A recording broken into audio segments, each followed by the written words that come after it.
Welcome to Baba academy online education digital class. હું ગૌરવ મકવાણા બાબા એકેડમીના online digital platform ઉપર આપ સર્વે વિદ્યાર્થી મિત્રોનું હાર્દિક સ્વાગત કરું છું. આપણે ભણી રહ્યા છીએ ધોરણ 10 વિષય ગણિત, પ્રકરણ નંબર 14 છે સંભાવના, જેમાં સ્વાધ્યાય 14.1 વિશે અભ્યાસ કરી રહ્યા છે, જેમાં દાખલા નંબર 1 થી 17 ભણી ગયા છે. બરાબર, જો ના જોયા હોય તો 1 થી 17 આ પ્લે લિસ્ટ ચાલે છે એ વ્યવસ્થિત જોઈ લ્યો. બરાબર, 1 બાય 1. આજે જોવાનું છે દાખલા નંબર 18. દાખલા નંબર 18 ની રકમ આપી છે કંઈક. એક ખોખામાં 1 થી 90 સુધીના અંક લખેલી 90 ગોળ તકતીઓ છે. બરાબર, એક મોટું ખોખું છે. બરાબર, આપણે પેલું રમત રમતા હોય અમુક વખત જોયું હશે, એક મોટું પાત્ર હોય એની અંદર શું નાખ્યું હોય તો કે અમુક ચિઠ્ઠીઓ નાખી હોય જેની પર 1 નંબર લખ્યો હોય, 2 નંબર લખ્યો હોય. બરાબર, એ રીતે કંઈક છે. એટલે શું કહેવા માંગે છે, 1 થી 90 નંબર લખેલા છે અને એવી તકતીઓ એટલે કે એક પ્રકારની ચિઠ્ઠીઓ મૂકેલી છે. બરાબર, કોઈકની પર 1 નંબર લખ્યો છે, કોઈકની પર 2 નંબર લખ્યા છે, એમ ટોટલ 90 નંબર લખેલા છે. બરાબર, 1 2 3 4 એમ ટોટલ કેટલા આંકડા લખેલા છે? 90 નંબર લખેલી ગોળ તકતીઓ છે. જો ખોખામાંથી એક ગોળ તકતી યાદચ્છિક રીતે કાઢવામાં આવે, યાદચ્છિક રીતે એટલે કે જોયા વગર, બરાબર, કોઈ પણ પ્રકારની ભૂલચૂક કર્યા, ચીટિંગ કર્યા સિવાય, બરાબર, ચીટિંગ કર્યા સિવાય કાઢવામાં આવે તો તેના પર 1 નંબર આપ્યું છે કે 2 અંકની સંખ્યા હોય. શું હોવું જોઈએ? 2 અંકની સંખ્યા હોય. 2 નંબર આપ્યું કે પૂર્ણ વર્ગ સંખ્યા હોય. કેવી સંખ્યા હોય? પૂર્ણ વર્ગ. 3 નંબર આપ્યું કે 5 વડે વિભાજ્ય સંખ્યા હોય. એ બધી ઘટનાઓની સંભાવના કેટલી થાય એ તમારે શોધવાનું છે. બરાબર, તો આ પેલા રકમ મગજમાં ક્લિયર થઈ? Okay, done. ચાલો, તો હવે શું લખીશું તો કે કુલ તકતીઓની સંખ્યા કેટલી છે? 90. તો આપણને એટલી ખબર પડી કે જે શોધવાનું છે બધાના છેદમાં 90 આવશે. બધાના છેદમાં શું આવશે? 90. ચલો, હવે 1 નંબર આપણે શોધવાનું છે કે 2 અંકની સંખ્યા હોય. ચલો, હવે 1 થી 90 લખીએ. 1 2 3 4 5 6 એમ 90 સુધી હું લખું તો એની અંદર 2 અંકની સંખ્યા ટોટલ કેટલી હોય? બરાબર, જો આ 9 અને 0 આ 2 અંકની સંખ્યા કહેવાય. પછી એની આગળ આવે 89 89. બરાબર, તો આને 2 અંકની સંખ્યા કહેવાય. આટલો 9 આ 2 અંકની સંખ્યા. એમ 2 અંકની સંખ્યા હોય કેટલી? તો એના માટે જો પહેલા તો 1 પછી 2 3 4 એમ ટોટલ 9 આંકડા છે. એ બધા એક એક આંકડા કહેવાય. બરાબર, આ 1 એટલે એક જ આંકડો, 2 એટલે એક જ આંકડો, 3 એક જ આંકડો, પછી 9 પછી આવે 10. તો આ 10 એટલે 2 આંકડા ચાલુ થયા. તો શરૂઆત ક્યાં થઈ? 2 આંકડાની 10 થી, અને પૂરી ક્યાં થાય? તો કે 90 છે ત્યાં. બરાબર, તો આપણે ટોટલ 2 અંકની સંખ્યાઓ કેટલી હોય? તો કુલ આંકડાઓ તો 90 છે, એ તો તમને ખબર છે. કુલ આંકડાઓ કેટલા છે? 90. હવે એમાંથી એક એક આંકડા વાળા કેટલા? તો કે 1 થી 9. 1 થી 9 જો ગણતરી કરવા જાવ તો એ બધા એક એક આંકડા વાળા નંબર છે. બરાબર, તો આની અંદરથી હું 9 માઇનસ કરી નાખું. કુલ છે 90, એમાંથી હું 9 માઇનસ કાઢી નાખું. બરાબર, તો 81 વધે. કેટલા વધે? 81. તો આ જે 81 આંકડા છે એ 2 નંબર વાળી સંખ્યા હોય, 2 અંકની સંખ્યા હોય. બરાબર, 1 થી 90 હું લખું તો એની અંદર 2 અંકોની કુલ સંખ્યા 81 આવે. બોલો, આ ખબર પડી? ના પડી હોય તો બેક કરીને જોઈ લેજો. બરાબર, ચલો ઓકે. હવે જોઈએ તો ઘટના એ હું શું લખીશ તો એ નંબરમાં જે શોધવાનું છે પસંદ કરેલ તકતી પર 2 અંકની સંખ્યા મળે તે ઘટનાની સંભાવના. કેટલા અંકની? 2 અંકની સંખ્યા મળે. તો 2 અંકની સંખ્યા કુલ કેટલી છે આપણે શોધી નાખી. કેટલી છે? 81, 81. બરાબર, તો 81 ના ભાગ્યા કુલ સંખ્યા 90, 81 ના છેદમાં 90, એ તમારો આન્સર આવશે. જોઈએ આન્સર કઈ રીતે લખવાનો છે. તો માટે P ઓફ A બરાબર 2 અંકની સંખ્યા હોય અને છેદમાં કુલ અંકોની સંખ્યા. બરાબર, તો 2 અંકની સંખ્યા કેટલી છે?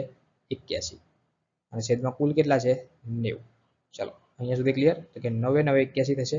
બંનેને એક જ આંકડા વડે ભાગી શકાય. તો કે 9 9 81 અને છેદમાં 90 છે તો 9 10 90.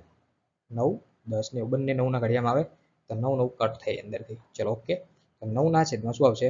10. અને 0.9 લખવું હોય તો પણ લખી શકો છો. અને 9 ના છેદમાં પાછળનો જવાબ 9 ના છેદમાં 10 આપ્યો છે તો 9 ના છેદમાં 10 લખી શકાય. બરાબર, તો 1 નંબર થયું કમ્પ્લીટ. હવે જોવાનું છે 2 નંબર. ચલો, 2 નંબરમાં શું આપ્યું? પૂર્ણ વર્ગ સંખ્યા. હવે પૂર્ણ વર્ગ સંખ્યા એટલે કેવી સંખ્યા? તો કે જે સંખ્યાનું વર્ગમૂળ તમે કાઢી શકો એના પૂર્ણ વર્ગ સંખ્યા કહેવાય. તો આપણે 1 થી 90 ની અંદરની પૂર્ણ વર્ગ સંખ્યાઓ કઈ? બરાબર, તો 1 જે છે કોઈનો વર્ગ કહેવાય? તો કે હા, 1 1 નો વર્ગ છે. 1 જે છે એ 1 નો વર્ગ છે. પછી 4 4 કોનો વર્ગ? 2 નો.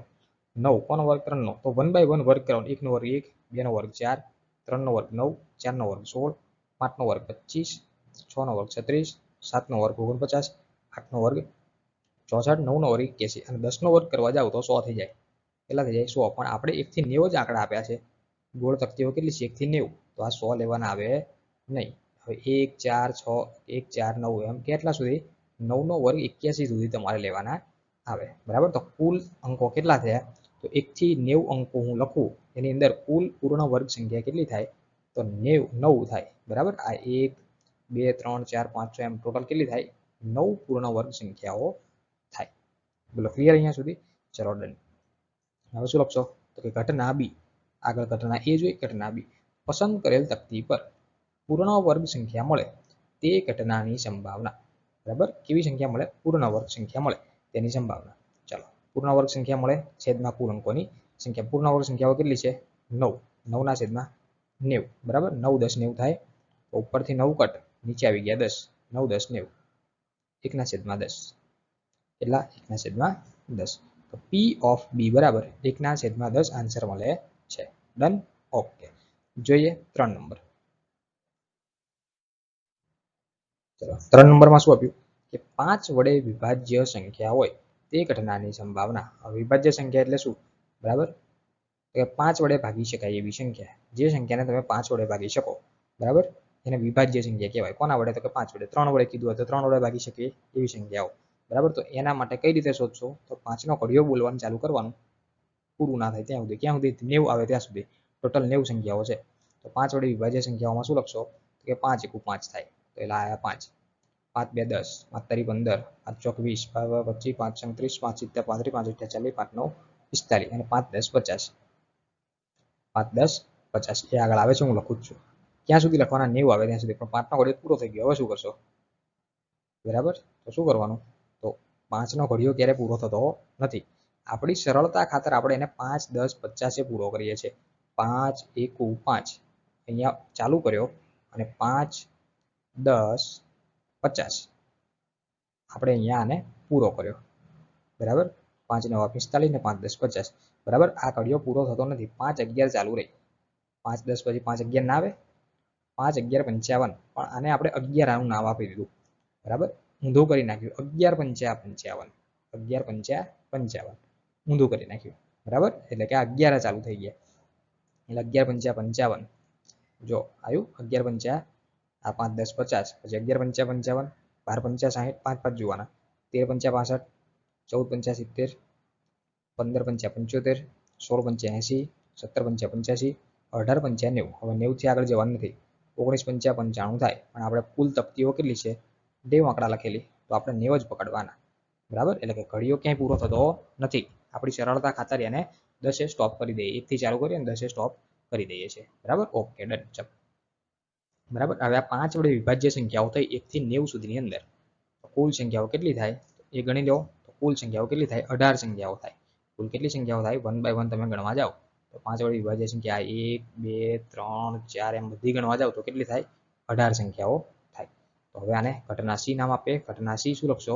કે પસંદ કરેલ તકતી પર 5 વડે વિભાજ્ય સંખ્યા હોય મળે તે ઘટનાની સંભાવના. બરાબર? 5 વડે વિભાજ્ય સંખ્યા હોય પી ઓફ સી અને છેદમાં કુલ અંકોની સંખ્યા. તો 5 વડે વિભાજ્ય કેટલી શોધી? તો તમે 18. કુલ અંકો કેટલા છે? 90. તો નીચે લખ્યા 90. 18 ના છેદમાં 90. 18 5 90 થાય. 18 5 90. 1 ના છેદમાં 5 આન્સર આવશે. 1 ના છેદમાં 5. તો પી ઓફ સી બરાબર 1 ના છેદમાં 5. તો આમાં 3 કન્ડિશન આપી હતી. 3 આપણે જોઈ લીધી. 2 અંકોની સંખ્યા મળે એ જોયું. પછી 2 નંબરમાં તો પૂર્ણ વર્ગ સંખ્યાઓ અને 3 નંબરમાં તો 5 વડે વિભાજ્ય સંખ્યાઓ. બરાબર? તો અહીંયા આપણો દાખલો પૂરો થાય છે. સો થેન્ક્સ ફોર અટેન્ડિંગ.